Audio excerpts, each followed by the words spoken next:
suman, mainit pa po.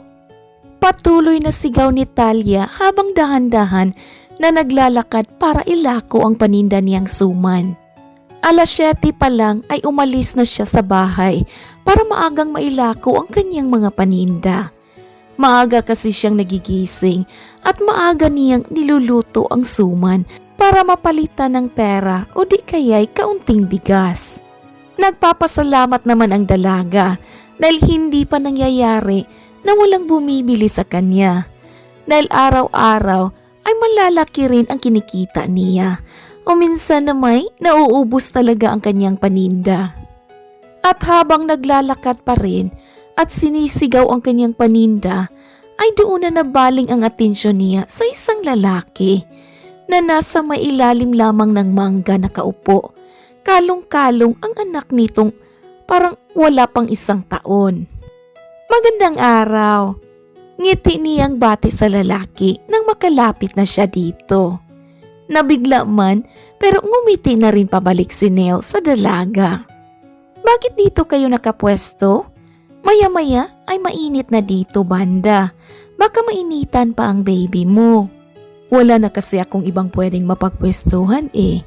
Di bali, lilipat naman ako mamaya kapag mainit na dito. Maraming salamat sa pagtatanong.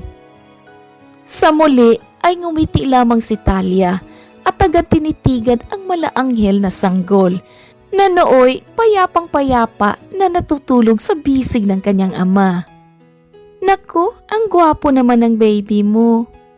Nga pala, may suman ako dito. Gusto mo? Suman? Oh, medyo nauutal pa si Nell ng mga sandaling iyon dahil hindi niya alam kung ano ang isasagot sa dalaga. Pamilyar siya sa suman pero ni minsan ay hindi pa siya nakakatikim ng ganoong pagkain. Yeah, gusto mo? Okay, heto, pares to. Sa'yo na ang 4 para may makain ka rin mamaya. Oh, teka ha, pwede mo muna ba tong bantayan saglit? Bakit? Saan ka pupunta? May bibilihin lang ako sa may malapit na tindahan. Dali-dali namang tumakbo si Talia papunta sa tindahan at binalikan nito agad si Nell. Saka inabot ang isang tubig. Para saan to? Para sa'yo. Alangan naman bigyan kita ng suman tapos walang tubig, diba? Baka mamaya mabilaukan ka pa. Sige na, kunin mo na. Ibabalot ko lang din sa plastic itong suman para hindi ka mahirapan.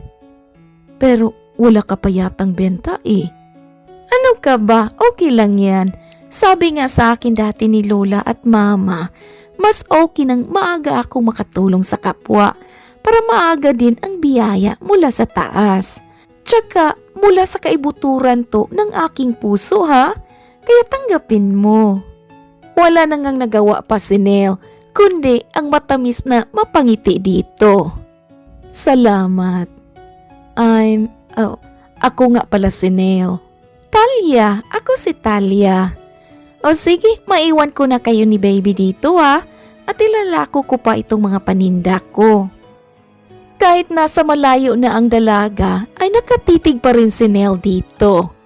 Hindi naman niya maiwasang hindi mapangiti dahil nandito lang naman talaga siya kasama ang baby niyang si Brent dahil hinihintay niya ang driver na nagpaayos pa ng kanyang sasakyan. Pero dahil sa biglaang nangyari, ay para natuloy siyang isang homeless single dad. Bagay na tawang-tawa pa rin siya kapag naaalala kahit nasa loob na siya ng sasakyan. Oh, Sir Neil, sa agency po na alam ko, marami po doong mababait na pwede nating gawing yaya ni Baby Brent. Untag ng driver niyang si Jerry na nahalata na rin ang biglaan niyang pagngiti at mahihinang pagtawa. Sir? Sir Neil? Muli nitong sambit na siyang nagpapalik sa diwa ng binata. Oh, yes Jerry, may sinasabi ka?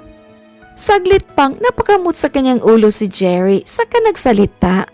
Kanina pa po ako nagsasalita dito, sir. Ang sabi ko po, sa agency na alam ko, may mga mababait po doon na pwede nating gawing yaya ni Baby Brent. Pupuntahan po ba natin yun ngayon, sir? Yaya? Oh no, no need.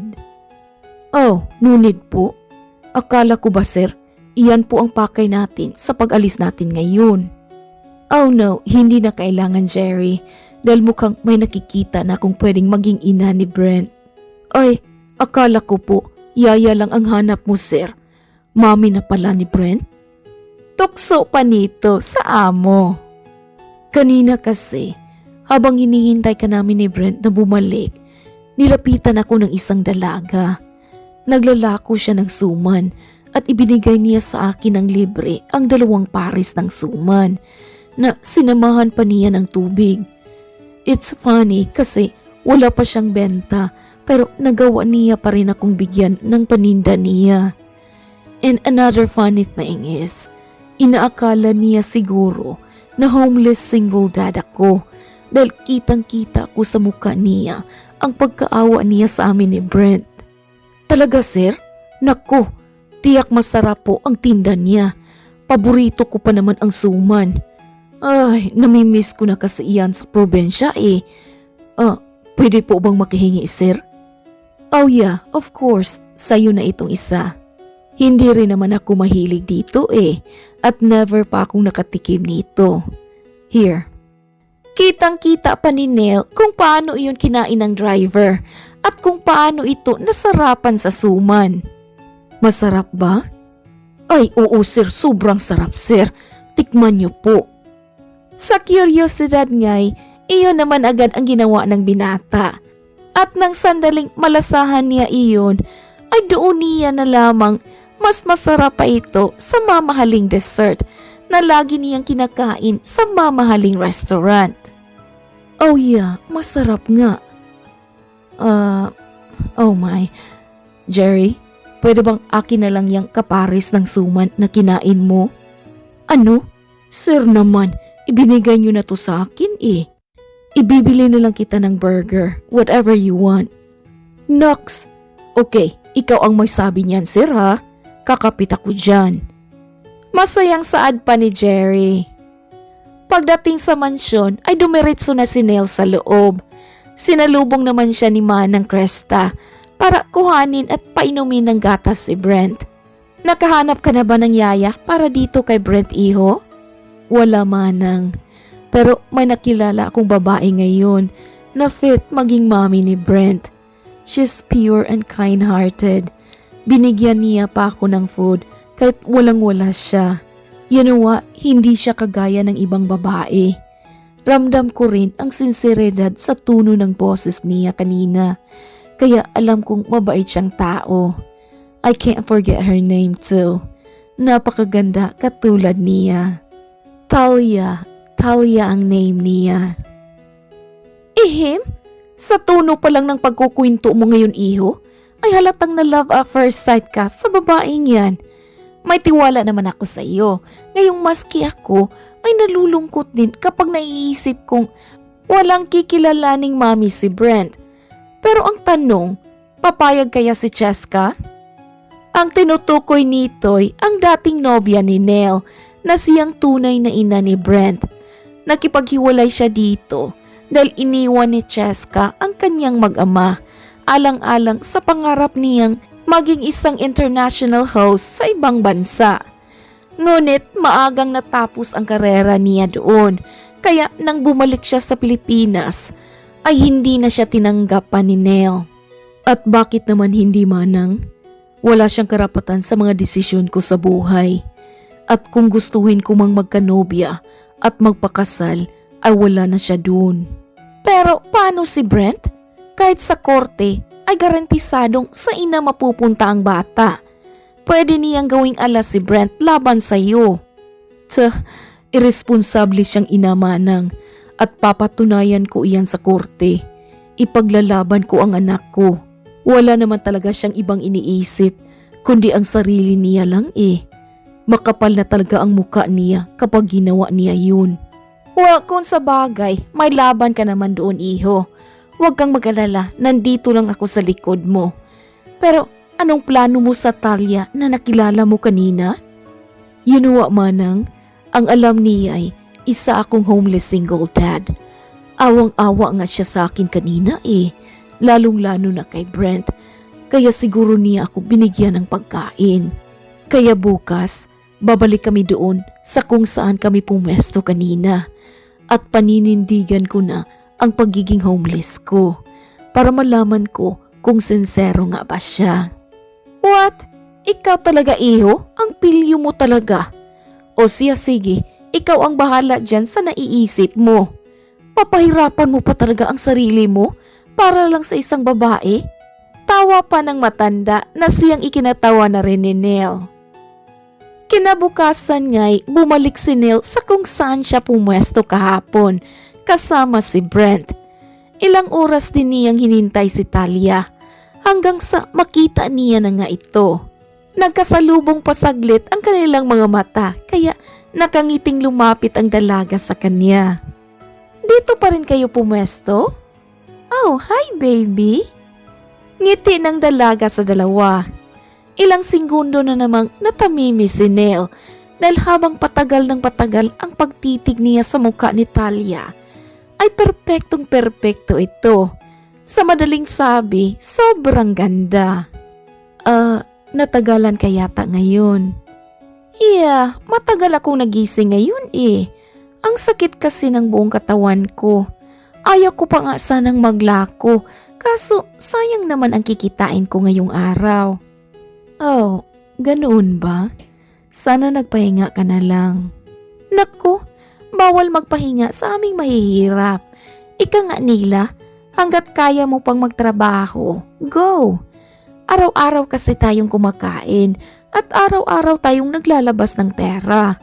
Alam mo na, kapag hindi tayo magtrabaho at hinayaan nating maghari ang katamaran natin, ay walang papasok na pera. Hindi gaya sa mga mayayaman na kahit maghapon lang silang humilata sa mga kama nila'y may papasok pa ring pera. Pero tayo, kapag hindi ka kumilos, nga. Kaya eto ako ngayon, kahit medyo masakit ang katawan ko, ay kumakayod pa rin. Oh, teka. Oh, ito. Sa'yo na ulit tong 2 pares ng suman. Ibibili na rin kita ng tubig. Teka lang. Oh, no. Hindi na, Talia. Ha? Bakit? Kumakain ka na ba? Nakakahiya na kasi Nilibre mo na ako kahapon. Tapos ngayon, ililibre mo ako ulit? No, wag na. Naku, okay lang no. Masaya akong nakakatulong kahit sa ganitong paraan lang. Alam mo, binalikan ko kayo dito kahapon nang maubos ang paninda ko. Pero wala na kayo. Saan ba kayo pumwesto? Oh, dito lang sa malapit. Naghanap ako ng medyo tahimik at malamig na lugar. Baka kasi umiyak tong si Brent Oh, Brent pala ang pangalan ni baby. Pero sigurado ka bang ayaw mo? Oo, wag na. Ang mabuti pa, ako na lang kaya ang maglakon niyan. Tutulungan kita. Naku, wag na. Okay lang, Talia. Kaya ko naman siguro Sasamahan na kita sa paglalako. Kung ganon, sige. At kapag makaubos tayo ngayon, ililibre kita ng pagkain. Pati na rin gatas para kay Brent. Okay ba? Oo naman. Okay, ako na ang magdadala dito kay Brent para mailako mo na yan. Iyon naman agad ang ginawa ng dalawa. At kahit hindi sanay, ay mabilis pa rin nakabenta si Neil. Kaya sobrang saya ni Talia na nakatingin sa kanya. Naku, wow ha! Alam mo, hindi ako nakakabenta ng ganyan kabilis sa loob ng ilang oras. Pero ikaw, easy lang sa'yo Hindi ko alam kung dahil ba yan sa kagwapuhan mo o dahil may dalang swerte si Brent. Oh, nakachamba lang siguro ako, Talia. Sa tingin ko, hindi chamba yan O sige, tara na. Kumain tayo sa may malapit na karinderya. Pagkatapos ay ibibili na rin natin ng gatas si Brent. Pagkasabi nooy, agad hinawakan ni Talia ang kamay ni Neil. Dahilan upang ito'y manigas at para ng taong yelo dahil sa kilig na nadarama. Neil, ano pang ginagawa mo? Tara na. Oh, iya. Oo nga, tara. Nauutal pa niyang sabi at sumunod na sa dalawa. Nagpunta sila sa may pinakamalapit na karinderya at agad namili ng ulam. Habang si Nell na hindi pa rin makapali dahil hindi naman talaga siya kumakain ng mga ganoong kainan na bukas para sa lahat. At wala rin siyang gustong ulam, bagay na nahalata na nga ni Talia. Anong sayo? Hirap ka bang mamili? Talia? Bakit? Dooy, inilapit na ni Nell ang bibig sa tenga ng dalaga, saka mahinang nagsalita. Talia, safe ba ang mga pagkain dito? Natawa naman ng mahina ang dalaga. Alam mo, kung hindi ko lang alam na wala kang bahay at nasa kalsada ka lang, ay iisipin ko talagang mayaman ka. Oo naman, safe na safe. Tsaka, masasarap din ang mga pagkain dito, lalo na tong Betamax at Adidas. Okay, tara na, pumesto na tayo doon at isa-serve na tong order natin maya-maya. Hindi na lamang umimik pa si Nell at sumunod na sa dalaga. At habang hinihintay ang order nila, ay nakatitig lamang ang binata kay Talia, na nooy inaaliw pa si Brent para hindi ito umiyak. Nang sandaling mai-serve naman ang kanilang order, ay unang pinakain ni Talia si Nell, bagay na tinanggihan naman ni ito. Ikaw na ang maunang kumain, Nell. Busog pa naman ako eh. Ako na muna ang hawak kay Baby Brent at baka umiyak pa to. See? Tuwang-tuwa pa naman siya sa akin. Okay, sige. Saglit lang naman akong kakain. Tuwang-tuwa si Nell ng mga sandaling iyon, lalo na kapag naririnig niya ang halakhak ni Brent na si Talia ang siyang dahilan. Nang matapos ay nagawa pang mag-take out ni Talia at ibinigay kay Nell. Para sa'yo yan, tsaka ikaw na lang ang bahalang bumili ng gatas para kay Brent at mukhang uulan pa. May mga sinampay pa ako dun at baka maabutan pa ng ulan. Oh no, huwag na Talia, sa'yo na to. Okay lang. Ay nako, sa'yo na to para may makain ka mamaya. O sige na aalis na ako. Nang akma na sanang aalis si Talia, ay muli niyang nilingon si Nell at si Baby Brent na nooy nakatingin pa rin sa kanya. Bakit Talia? May nakalimutan ka ba? Wala. Pero itim na ang langit at mukhang malakas ang ulan ngayon. Saan kayo tutuloy ni Brent? Hindi ko pa alam. Maghahanap na lang siguro ako ng pwedeng masisilungan ngayon. Naku, ang mabuti pa, doon na lang muna kayo sa bahay magpalipas ng oras. Pwede din kayong humiga doon pansamantala. Nag-aalala rin kasi ako at baka wala kayong mahanap na matutuluyan. Magkasakit pa itong bata. Maraming salamat sa concern mo, Talia, pero sobrang nakakahiya na talaga. Naku, huwag ka nang mahiya. O sige, tara na at baka maabutan pa tayo ng ulan dito. Akin na si Baby. Labis-labis ang pagkamanga ni Nell sa dalaga ng mga sandaling iyon. Kahit hindi pa sila ganoon magkakilala, ay hindi pa rin ito nagdalawang isip na tulungan silang mag-ama. Pagdating ay doon na rin nalaman ng binata na isang maliit na kubo lamang din pala ang tahanan ng dalaga. Pero kahit maliit ito ay malinis at organized ang mga gamit nito sa loob. Ikaw lang ang mag-isa dito? Oo, ako lang. Naku, buti at nakarating tayo agad dahil ang lakas na ng ulan Kaya nga salamat Walang anuman yun. Sige at ilalapag ko muna ang banig para mailagay na natin si Brent. Nang makatulog na nga si Brent ay doon na nabaling ang atensyon ni Talia kay Nell, na nooy nakaupo lamang sa maliit na upuan at nakatingin kay Talia. Ang galing mong magpatulog ng bata ako kasi ang dakilang yaya ng mga pamangkin ko noon, kaya sanay na ako. Nell, huwag mong mamasamain Pero itatanong ko lang sana kung nasaan ang nanay ni Brent. At dahil hindi pwedeng sabihin ni Neil ang totoo, kaya agaran din siyang nag-isip ng ibang palusot dito. Wala. Iniwan niya na kami at hindi na nagpakita. Huwag na nating pag-usapan ang mama ni Brent. Matagal na yung wala. Oh, sorry ha. Natanong ko patuloy. Alam mo, gusto ko nga sanang magtrabaho Kaso wala namang magbabantay kay Brent. Oh, ako. Pwede ako, Neil. Huh? Oo, pwede akong magbantay kay Brent habang nagtatrabaho ka. Pwede naman akong maglako kahit kasama ko si Brent Talia, hindi mo kailangan gawin yan. Ay nako, hindi naman kasi ako ang klase ng tao na hinayaang marinig ang kwento nyo, tas pababayaan na kayo. Tsaka gusto kong tumulong, Neil. Kahit kay Baby Brent na lang. Pasasaan ba't hinayaan tayo ng Diyos na magkakilala kung hindi rin naman kita matutulungan? Para na rin makapag-ipon ka't makahanap ng bahay para sa inyong dalawa ni Brent.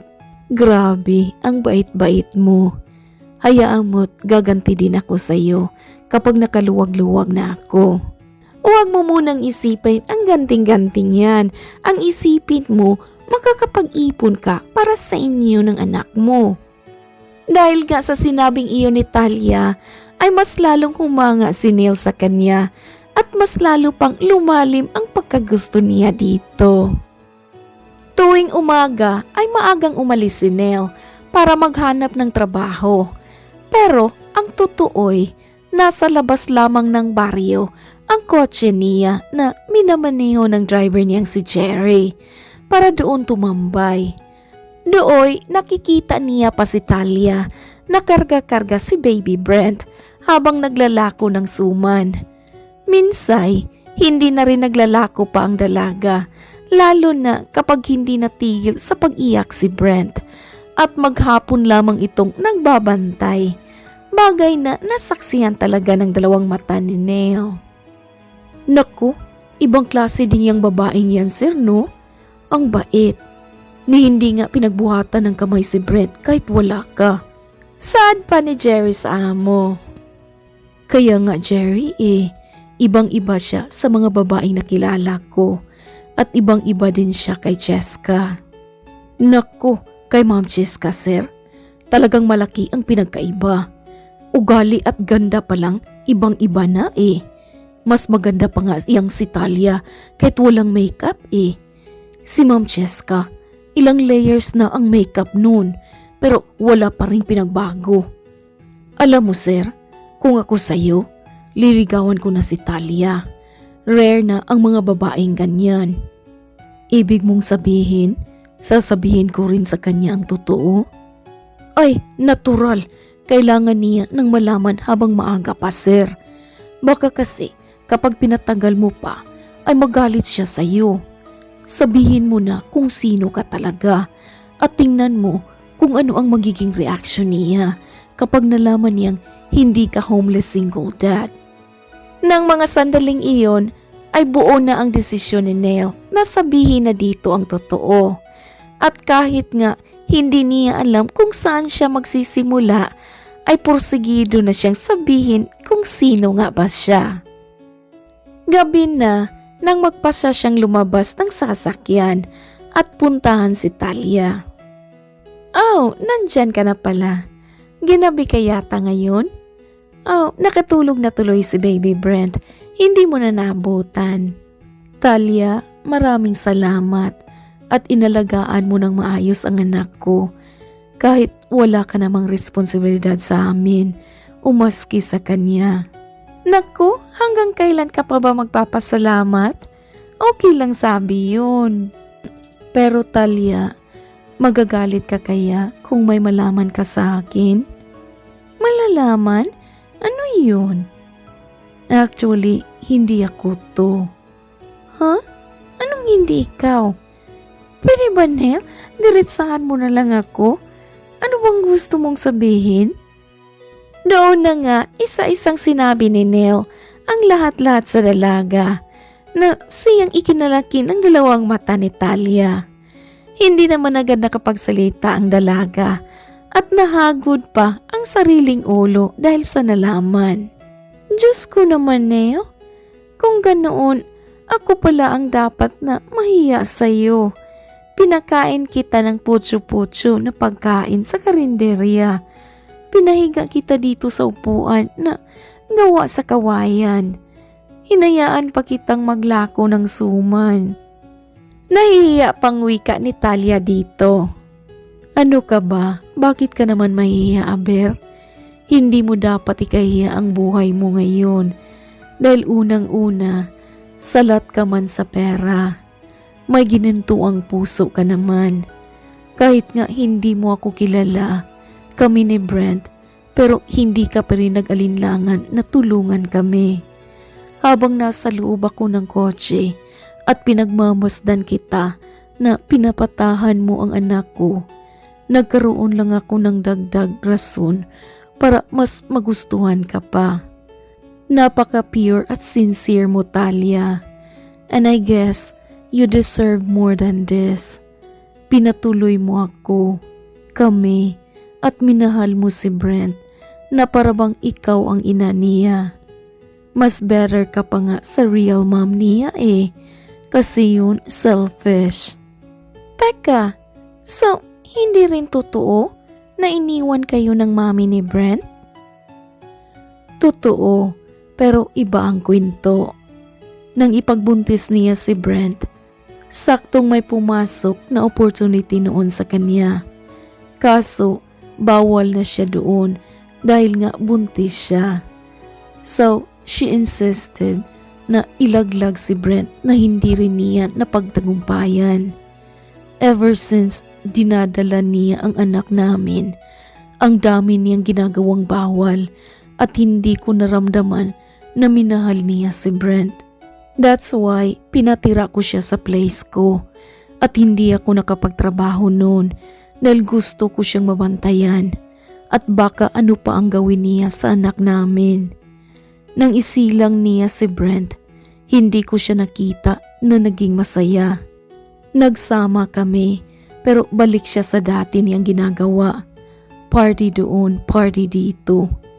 At nang may isang opportunity na naman ang pumasok, pinapili ko siya. Pinili niya ang pangarap niya, kaya hinayaan ko siyang umalis. Pero natigil agad ang career niya sa ibang bansa, kaya bumalik siya dito sa Pilipinas. At gusto sana niyang magsama kaming tatlo as family. Pero hindi ko na siya tinanggap pa. Wala pang 1 year si Brent, pero ganitong family na ang kalalakihan niya. Kaya I'd rather stay single than being with his mom. Hindi ko kaya. At kung ilalaban niya man si Brent sa korte, which I think na hindi naman niya gagawin, lalaban pa rin ako. Mahabang salaysay ni Neil. Nakaramdam naman ng awa si Talia dahil sa nalaman. Hindi niya alam pero hindi siya nakaramdam ng galit kay Neil sa kabila man ng pagsisinungaling nito sa tunay niyang pagkatao. Bagkus ay mas naawa pa siya dito. Tama ka nga siguro, Neil. Wala nga siguro siyang pagmamahal sa anak niya. Naku, may mga ganyang ina pala, no? Mas mabuti pa ang pusa dahil hinahanapan nila ang anak nila. Pero hindi rin naman siguro natin masabi, diba? Baka hindi niya lang pinapakita na mahal niya si Brent. Imposible namang hindi, diba? Anak niya yan Ganyan din ang gusto kong isipin, Talia. Pero hindi Walang chance. Hayaan mo.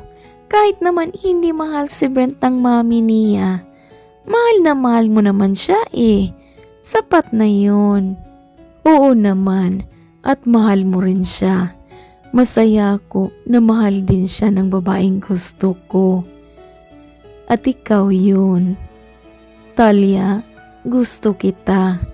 At hindi lang kita gusto para maging girlfriend ko, kundi gusto din kita para maging kapares ko sa habang buhay. Kaya please, hayaan mong ligawan kita at baguhin ko ang buhay mo. Just spend your whole life with me, with us. Ako na ang bahala sa lahat. Sa sinabing iyon nga ni Nell ay pasimpleng natawa ang dalaga. Alam mo, masaya na ako sa buhay ko ngayon. Masaya na ako kahit naglalako lang ng suman. Hindi ko kailangang maging reyna sa isang palasyo. Dahil kontento na ako sa kung ano man ang meron ako ngayon. I know, pero wala naman akong sinasabi na babaguhin ko ang nakasanayan mo. I mean, yes, maninibago ka nga, pero you can still be you. Pwede ka namang tumira sa mansyon kahit naka-loose shirt ka at maong na shorts eh. I don't care. Pwede ka pa ring maglako ng suman if you want. Just please, samahan mo ako sa journey ko. I want you to be there. Gusto ko ring masilayan mo ang paglaki ni Brent. Alam mo, Nell, baka nabibigla ka lang dahil nakikita mong mahal ko ang anak mo. Bagay na hindi mo nakita sa mami niya. Hindi ako nabibigla lang, Talia, dahil noong unang beses pa lang kitang makilala, naging abnormal na ang tibok ng puso ko. Ngumingiti na akong mag-isa. Kinakain ko ang mga pagkain hindi ako sanay. Ayaw ko ring mawala ka. Paano ang mami ni Brent? Paano kung ayaw niya? Ang tanong muna, gusto mo ba? Dahil kung gusto mo rin ako, ipaglalaban kita. Handa akong ipaglaban ka, Talia. Nell? Talia, please, be with me. Isang malalim na hininga naman agad ang pinakawala ng dalaga. Saka walang pagdadalawang isip na hinalikan si Nell sa labi nito. Saglit lamang iyon, pero parehas nilang hindi maipaliwanag ang kuryente na nananalaytay sa kanilang mga ugat nang sandaling maglapat ang kanilang mga labi. Okay, sapat na bang sagot yun, Nell? Gusto rin kita. Mahina at nahihiya pang usal ni Talia. Pakiulit nga ang kiss. Hindi na process ng katawan ko eh. Pilyong tugon naman ni Nell dito. Napangiti naman ang dalaga at muling hinalikan si Nell. Ngunit sa pangalawang pagkakataon ay hindi na segundo ang tagal niyon, kundi minuto na. Parehas lamang silang nagbitaw nang marinig nila ang iyak ni Brent. Mukhang sinasabi ni Brent na wag muna daw at baka saan pa humantong tong halik na to. Bakit? Saan ba dapat hahantong, ha? Ha? Oh, wala. Teka, kukunin ko muna si Brent. Bahala ka dyan. Natatawang usal ni Talia na siyang ikinatawa na rin ni Nell. Muli rin silang nag-usap ng mas masinsinan ng gabing iyon at binigyan naman ng tsansa ni Talia si Nell, kaya ganoon na lang ang saya ng binata. Nang gabing iyon rin ay umuwi si Nell kasama si Baby Brent sa mansyon at bumalik na lamang sa bahay ni Talia kinabukasan para ito'y sunduin. Oh, anong ginagawa mo dito, Nell? Gulat na gulat pang wika ni Talia. Nandito ako para sunduin ka. Sunduin? Bakit? Di ba nga binigyan mo na ako ng tsansa kagabi at pumayag ka na ligawan kita? At dahil wala ka ng pamilya, hayaan mong ipakilala kita kay Manang Krista na siyang nag-alaga sa akin simula bata pa. Para ko na rin siyang lula at atat na siyang makita ka. Teka, as in, ngayon na talaga? Nakakaluka, tsaka itong suot ko? Ano ka ba? Okay na yan, dali na. Brent's eager na rin na maihili mo. Wala na ngang nagawa pa si Talia, lalo na nang hawakan siya ni Nell sa mismong kamay nito papunta sa sasakyan. Ramdam din ni Nell ang kaba ng dalaga, kaya hinawakan niya ng mahigpit ang kamay nito na nooy para ng fountain sa sobrang pawis. Pagdating naman sa mansyon ay sinalubong agad siya ng ngiti at mahigpit na yakap ni Manang Cresta na sinadya pang maghanda ng mga pagkain na paboritong-paborito ni Talia. Teka, paano mo nalaman ang mga paborito ko? Di ba nasabi mo sa akin na paborito mo ang mga pagkain sa karinderyang kinainan natin? Kaya nagpunta ako doon kahapon para itanong kung ano ang mga ulam na niluluto nila para mailuto din ni Manang Cresta para sa iyo. Pero hindi ka kumakain yan. Sabi ko naman sa iyo, di ba? Kaya kong kainin ang mga pagkain gusto mo as long as you're happy. Nga pala, nasaan si Brent, Manang? Oh, nasa crib niya pa at mahimbing na natuto. Hindi pa man natatapos ng ginang ang ibig na sasabihin ay narinig na niya mula sa baba ang pag-iyak ni Brent. Ayan, nagising na. Nasense siguro na nandito na si Talia kaya gusto nang magising. Okay, maiwan ko na muna kayo dito at kukunin ko muna si Brent. Ngiti nito at dali-dali nang nagtungo sa silid kung saan naroon ang bata. See? Even si Brent excited rin na makita ka. Ngiti na rin ni Nell sa dalaga.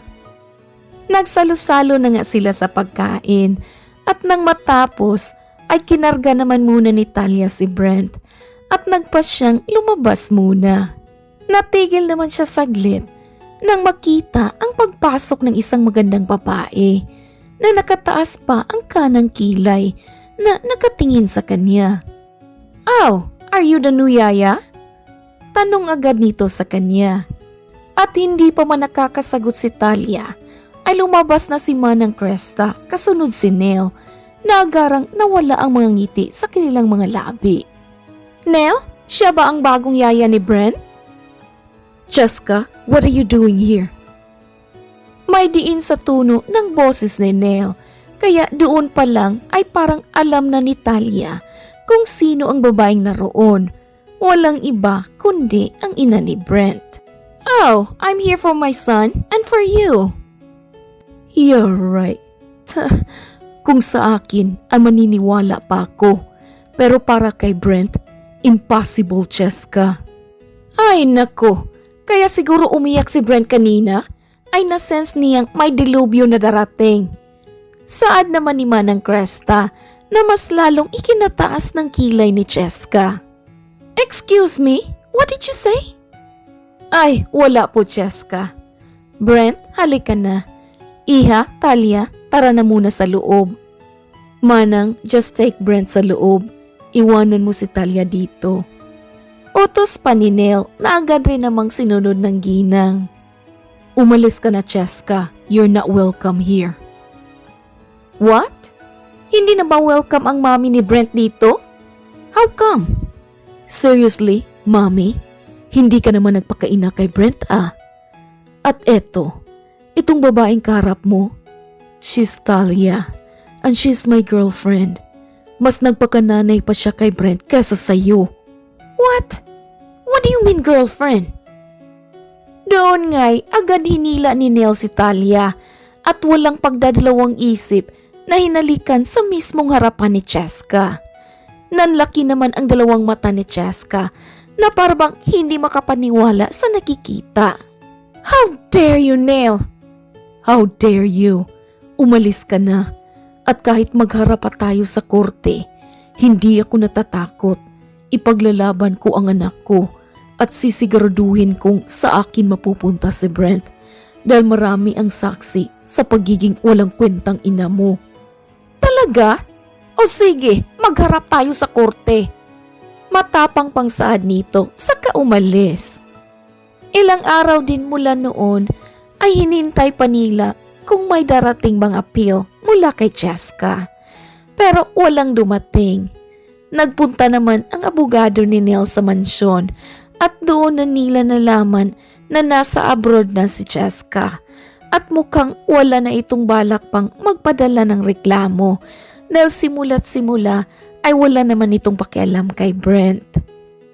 Lumipas pa nga ang ilang buwan ay tuluyan na ngang sinagot ni Talia si Nell at kasunod noon ay ang romantikong proposal nito para sa nobya.